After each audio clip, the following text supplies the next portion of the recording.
علیکم پیارے دوستو، زلفی نالج لینڈ ورلڈ میں خوش آمدید۔ سلطان صلاح الدین ایوبی رحمۃ اللہ علیہ، اب ان کے لیے کوئی راہ فرار نہیں تھی، مجبوراً انہیں اعتراف کرنا پڑا۔ اے سلطان، ہم یہودی ہیں اور اپنی قوم کی طرف سے تمہارے رسول صلی اللہ علیہ وسلم کا جسم اطہر چرانے پر مامور ہوئے ہیں۔ ہمارے نزدیک اس سے بڑھ کر کار ثواب کوئی اور نہیں ہے، لیکن افسوس تم نے ہمیں اس وقت گرفتار کر لیا جب ہمارا بہت تھوڑا کام باقی رہ گیا تھا۔ اگر ہمیں 2-3 دن کی مہلت اور مل جاتی تو ہم اپنے مقصد میں کامیاب ہو چکے تھے۔ ان دونوں کی ناپاک گفتگو سن کر سلطان نور الدین محمود زنگی شدت غضب سے بے قابو ہو گئے اور چیختے ہوئے ان سفید شیطانوں کو مخاطب کر کے کہنے لگے، تم اپنے ناپاک مقصد میں کس طرح کامیاب ہو سکتے تھے جبکہ تمہاری نقل و حرکت کی نگرانی وہ آنکھ کر رہی تھی جسے کبھی اونگ بھی نہیں آتی۔ یہ کہہ کر سلطان عادل مسند سے اترے، اپنی شمشیر بے نیام کی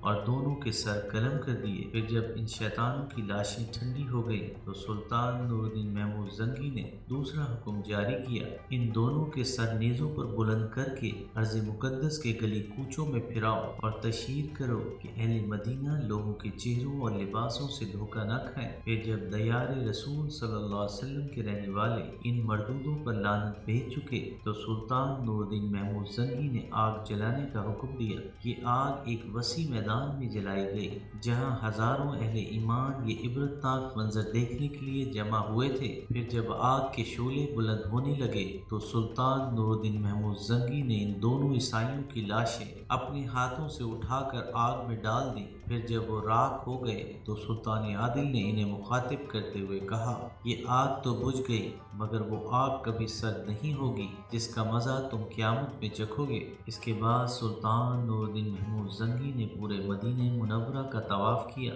سلطان عادل ارض مقدس کے ہر گلی کوچے سے گزرے، آنکھیں اشک برسا رہی تھیں اور زبان سے بس ایک ہی کلمہ جاری تھا، میرے آقا صلی اللہ علیہ وسلم، میں اپنی قسمت پر نازا ہوں۔ آپ نے اس خدمت کے لیے غلام کو منتخب فرمایا۔ طواف مدینہ کے بعد سلطان نور الدین محمود زنگی نے ارض مقدس کے باشندوں میں عطیات تقسیم کیے۔ پھر سلطان عادل نے اپنی نگرانی میں روضہ اطہر کے چاروں طرف اتنی گہری خندق کھدوائی کہ پانی نکل آیا۔ پھر اس خندق کو سیسے سے بھر دیا گیا۔ یہ سیسے کی دیوار آج بھی حضور پاک صلی اللہ علیہ وسلم کے روضہ اقدس کے گرد موجود ہے اور انشاءاللہ قیامت تک موجود رہے گی۔ آج بھی اہل مدینہ سلطان نور الدین محمود زنگی کا نام نہایت محبت و احترام سے لیتے ہیں اور ان کا شمار ایسے برگزیدہ انسانوں میں کرتے ہیں جن پر خود سرور کونین صلی اللہ علیہ وسلم نے اپنے اعتماد کا اظہار کیا اور عاشق رسول صلی اللہ علیہ وسلم ہونے کی تصدیق فرمائے۔ یوسف صلاح الدین نے یہ واقعہ بہت قریب سے دیکھا تھا،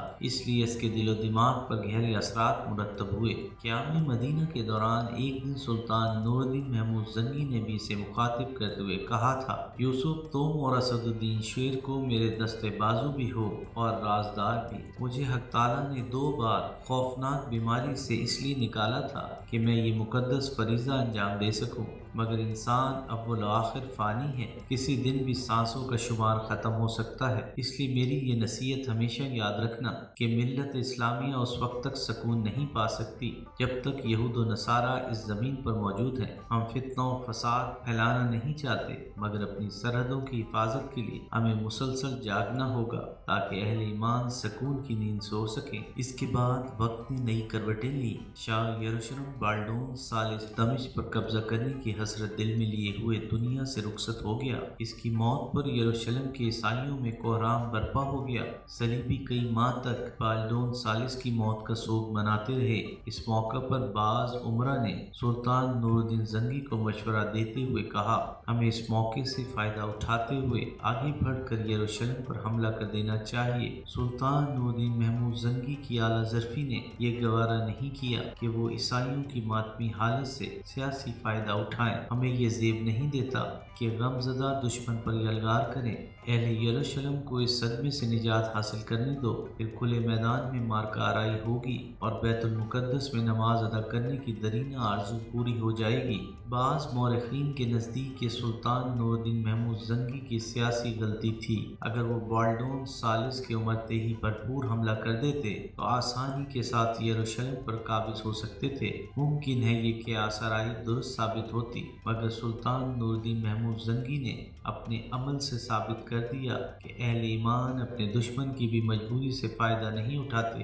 اس کے برعکس یہود و نصارہ کا ہمیشہ سے یہی طریقہ رہا ہے کہ وہ انسانی مجبوریوں کی تجارت کرتے ہیں اور اسی کا سود کھاتے ہیں۔ مسلمانوں اور یہود و نصارہ میں یہی بنیادی فرق ہے۔ بالڈون ثالث کے انتقال کے بعد یروشلم کے عیسائیوں نے اموری کو اپنا بادشاہ منتخب کر لیا۔ اموری بالڈون ثالث سے بھی زیادہ شاطر اور کینہ پرور انسان تھا۔ اس نے اپنی سیاسی بصیرت سے اندازہ کر لیا تھا کہ اگر مصر پر قبضہ کر لیا جائے تو دمشق اور شام بھی بڑی آسانی سے عیسائی سلطنت کے زیر نگی آ سکتے ہیں اور اس طرح مسلمانوں کی حکومت کا خاتمہ ہو سکتا ہے۔ یہ ایک بڑی گہری سازش تھی۔ بدقسمتی سے اس وقت مصر پر آخری فاطمی خلیفہ عز الدین کی حکومت تھی۔ فاطمی مصر نے ملت اسلامیہ کو شدید نقصان پہنچایا تھا۔ اپنے آباء و اجداد کی طرح خلیفہ عاضد بھی ایک نہایت خود غرض، ناکارہ اور خلیفہ بغداد کا جانی دشمن تھا۔ اپنی انہی کمزوریوں کے باعث وہ وزیر اعظم شادر کے ہاتھوں میں کٹ پتلی بنا ہوا تھا، اور شادر اتنا بڑا ایمان فروش تھا کہ اس نے اپنی وزارت عظمیٰ بچانے کے لیے شاہ یروشلم اموری سے خفیہ معاہدہ کر لیا تھا اور خراج کے طور پر ایک بہت بڑی رقم صلیبی حکمراں کو دیا کرتا تھا۔ فاطمی خلیفہ عاضد بھی چند روزہ عیش کے لیے اس معاہدے پر رضامند ہو گیا تھا، مگر جب شادر نے خلیفہ عاضد کو قتل کر کے مصر کا خود مختار حکمراں بننے کی منصوبہ سازی کا آغاز کیا تو خلیفہ عاضد نے بدحواس ہو کر سلطان نور الدین محمود زنگی کو ایک طویل خط تحریر کیا۔ میں آپ کی اسلام دوستی کا دل سے قائل ہوں، اس لیے اللہ اور اس کے رسول صلی اللہ علیہ وسلم کا واسطہ دیتا ہوں کہ بلا تاخیر میری مدد کو آئیں اور مصر کو صلیبیوں کی دراز دستی سے نجات دلائیں۔ ایپیسوڈ 33 اختتام پذیر ہوئی۔